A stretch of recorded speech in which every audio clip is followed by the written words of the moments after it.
ఈరోజు మన ఈ పీలేరు నియోజకవర్గంలో పర్యటించడం జరుగుతూ ఉంది.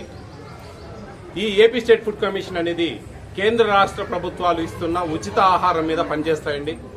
ఇవి ముఖ్యంగా civil supplies, ICDS, anganwadi, mid day meals, welfare hostels, అలాగే పీఎం మాతృవందన యోజన అని చెప్పేసి మొదటి డెలివరీకి 5,000 రూపాయలు ఇస్తుంది. రెండో డెలివరీ గర్ల్ బేబీ అయితే కన్నా 6,000 రూపాయలు ఇచ్చే పథకాల మీద ఈ ఏపీ స్టేట్ ఫుడ్ కమిషన్ అనేది పనిచేస్తుంది.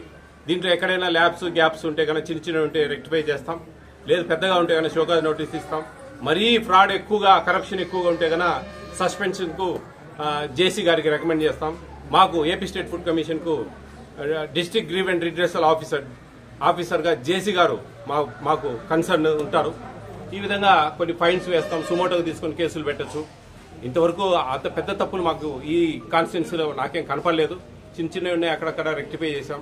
మార్నింగ్ ఈ కాన్స్టిట్యున్సీకి సంబంధించి కలికిరి మండలంలో కలికిరిలో ఒక ఎస్సీ ప్రీ మెట్రిక్ హాస్టల్, అక్కడ వాళ్ళ తల్లిదండ్రులందరూ వచ్చి వాళ్ళు అక్కడ జరుగుతున్న ఇబ్బందులను, వాళ్లకు మెనూ ప్రకారం ఇవ్వకపోవడం, డివైడ్ చేయడం, ఇవన్నీ జరిగినాయి.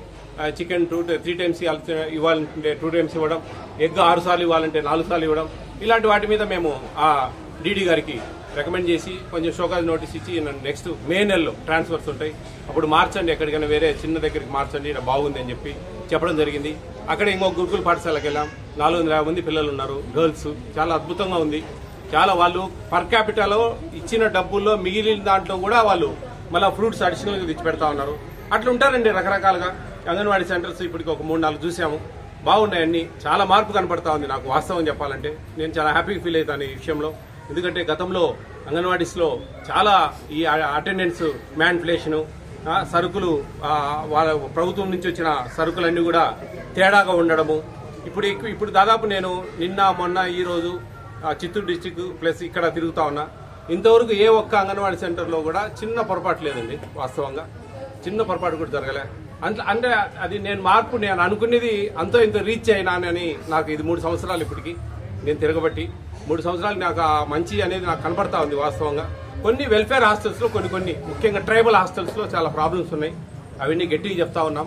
వాళ్ళకు మెనూ క్వాంటిటీస్ ప్రకారం ఇవ్వకుండా, వాళ్ళు ఆ జీవో కూడా వాళ్ళకి తెలియకుండా పరిస్థితుల్లో కూడా కొంతమంది ఉన్నారు. ఇవన్నీ కూడా జాగ్రత్తగా చేస్తా ఉన్నాం. ఇంకా పబ్లిక్ డిస్ట్రిబ్యూషన్ సిస్టమ్ మీకు తెలిసిందే, కొంతమంది ఆటోలన్నీ ఆగిపోతా ఉన్నాయి, అక్కడక్కడ తిరగడం లేదు, వాళ్ళకి గిట్టుకోవడం లేదని. ఇంకా రాబోయే భవిష్యత్తులో మన ప్రభుత్వం ఏ నిర్ణయం తీసుకుంటుంది అనేది చూడాలా. దానితోడు ముఖ్యంగా ఇంటర్మీడియట్ కు మిడ్ డే మీల్స్, మనకు డొక్కా సీతమ్మ బడి భోజన పథకం ఇంటర్మీడియట్ పిల్లలకు పెట్టడం కూడా చాలా గొప్ప విషయం.